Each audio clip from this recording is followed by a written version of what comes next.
Hello my fellow Welt lovers, have I got a juicy, freshly leaked info drop for you today. And oh boy, it's about Saber and Archer. Yes, the actual Saber and actual Archer from Fate/Stay Night finally stepping into the Honkai Star Rail universe like they own the place. If you've been waiting to see how these icons get translated into this game's mechanics, or you've just been praying to the RNG gods that they aren't just collab filler, congratulations. Your gacha prayers may have just been answered. They're meta-threatening, and if you're not saving your stellar jades already, baby, what are you doing? Now, as always, standard big flashing disclaimer here. None of this is official yet. We're dealing with leaks, and as hype as they are, things can change by release. But multiple credible sources are aligning, so for now, let's treat this as a real, very possible look into the upcoming patch, and theorycraft like our future damage charts depend on it. Topping up in Genshin or Star Rail can get expensive, and let's be honest, we've all seen those in-game prices and wished they were just a bit lower. Well, that's exactly what LDS Shop is here for. This is LDS Shop, the official top-up platform developed by the LD Player Emulator Group. It lets you top up your favorite games like Genshin Impact and Star Rail at huge discounts, up to 23% off or more. And yeah, it's super easy to use. All you need is your server and UID, and your top-up will show up in-game within just a few minutes. It's safe, reliable, and used by thousands of players. You can even compare prices, for example, something like the Supply Pass or a 6480 Stellar Jade Bundle. It's way cheaper here than in-game. If you register using my link, you'll get a 10% off coupon and an extra 5% off coupon, which can save you up to $50 on your first top-ups. Plus, LD Shop gives you the same first top-up bonus you get in-game, so you're not missing out on anything. And if you're planning to spend more, here's a bonus. If you spend over $80, you'll unlock VIP status, which gives you a free supply pass and more perks. So if you're looking to save while still getting everything you normally would in-game, just use the link in the description and get Hyacinth while saving more. So let's talk about Archer, the OG Fate poster boy. The man, the myth, the dual-wielding paradox. So far we know that he's dropping into Star Rail as a Quantum Hunt main DPS, and not just some average skill tapper, but a skill point burning machine. He's designed for high aggression. Like, think of Dan Hung-il, but give him a caffeine overdose and remove any interest in team utility. Archer wants to act, and he wants to act now. Skill, skill, skill. Turn after turn. And you better be feeding him the resources to keep going. His damage scales off traditional ATK and crit DMG, which puts him in familiar territory stat-wise. But the real kicker is his SP dependency. If you're running Archer, you're building around his needs. That means support units who don't hog SP and preferably even generate it. So Sparkle?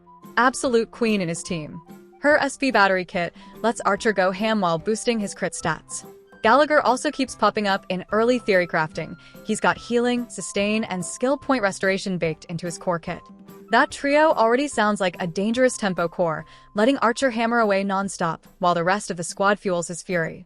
Also, can we just appreciate how this might be one of the most accessible high-tier DPS units in a while? He will be free, or at least unlockable via event, which would be massive. Imagine getting a Quantum Hunt carry just for playing through the collab. This alone makes Archer genuinely one of the best gifts for new and broke players since Dr. Ratio. And with a light cone supposedly tailored to his kit, think hunt path, crit scaling, maybe bonus skill damage, he's looking more and more like a true self-contained unit. Build him up, throw him on a Sparkle battery team, and let him clean house in memory of chaos. He may not be the most strategic guy out there, but the pure output? Already looking scary. But now, let's shift gears and talk about Saber. And oh my god, this is where things get spicy. Saber, based on the leaks, is a wind-type destruction DPS with a really unique mechanic. She gains power, and I mean serious power, every time your teammates unleash their ultimates. Let that sink in. Every time one of your allies hits that are key, Saber levels up her own offensive potential. She's an ultimate synergy carry who rewards tight team rotations, energy regen planning, and coordination. It's giving big Excalibur Go Destroy energy. Specifically, she builds up stacks, some kind of passive effect that scales with ally ultimate usage. Those stacks then power up her skills or ultimate, potentially unlocking enhanced versions of her attacks. Some leakers are even calling it a berserk mode when fully stacked, meaning she probably enters a damage peak when your team is cycling fast. And in a game where turn economy and energy loops are everything, that could be a huge deal. Her best team comps are already shaping up in Theoryland. Sunday is being talked about constantly. With his turn forwarding and buffs, he makes sure allies hit their ults more often, which directly feeds Saber.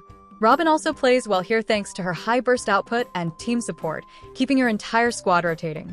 And then there's Huohua, queen of sustain and energy regen. She keeps the engine running. But the biggest potential synergy of all? Cyrene. If the leak is accurate, and I'm going to scream if it is, Cyrene can restore team ultimates. Let me say that again, restore team ultimates. That means Saber, who wants as many ally ults as possible to go off, could have her conditions instantly reset and reap the benefits multiple times per cycle. We're talking Excalibur spam. You drop a Cyrene burst, reset everyone's ults, and Saber just turbo activates her god mode again. That's potentially broken, depending on how it's balanced. And the flavor? Just a chef's kiss. They're not making Saber some random collaboration novelty. She's being designed to fit directly into Star Rail's energy and action-based meta, not just with big numbers, but with a team flow that feels totally fresh. It's not just build ATK and crit, it's engineer a rhythm, which opens up a whole new team-building axis. If she launches like this, she could reshape how people build for memory of chaos and swarm disasters. So let's take a second and compare. Archer is the selfish, always-on carry. Saber is the setup-dependent, ultimate-fueled nuke. It's like Seal and Jinglu all over again. Both dish out damage, but their team demands and battle rhythms are wildly different. Archer thrives in low-effort, high-rotation setups where he can hog the spotlight. Saber, on the other hand, is the climax character. She's the one you build the whole squad around. And because of that, they're not just cool collab units. They could actually change how we think about DPS roles in Star Rail altogether. And while we're on the hype train, let's not forget Yae Sakura. That Yae Sakura, the iconic Ice Queen from Honkai Impact, is officially back in the conversation. She's currently being prepped as one of the lead units for the 4X arc, and if the devs follow through on her old concept, she could be an Ice Hunt unit that specializes in weakness break bonuses. Think Susang, but with style, grace, and possible AoE potential. The original prototype had her dealing massive bonus damage to weakness-broken enemies, and considering how many boss fights now revolve around break strategies, that could be a huge niche. And guys, they're not just tossing in nostalgia bait. These three characters, Archer, Saber, and Yae Sakura, are all bringing serious mechanical flavor to the table. Archer is for the hyperspeed, F2P, slaying skill spammers. Saber is for the big brain burst loopers who live for ULT rotations. And Yae Sakura? She might be the next big break meta queen. So yeah, this collab patch? It's not just fan service. It's looking meta-defining. We're being fed. We're being blessed. And most importantly, we're being tempted. Let me know what you're thinking. Are you pulling for Saber's bursty Excalibur nukes? Are you banking on Archer for your next memory of chaos grind? Drop your team comps, your pulling strategies, or just your raw emotional damage in the comments. We're all suffering together, and honestly, I wouldn't have it any other way. More updates soon. I've got my eyes on the beta server leaks like a hawk. Until then, stay hyped, stay hopeful, and may your 50/50s be blessed.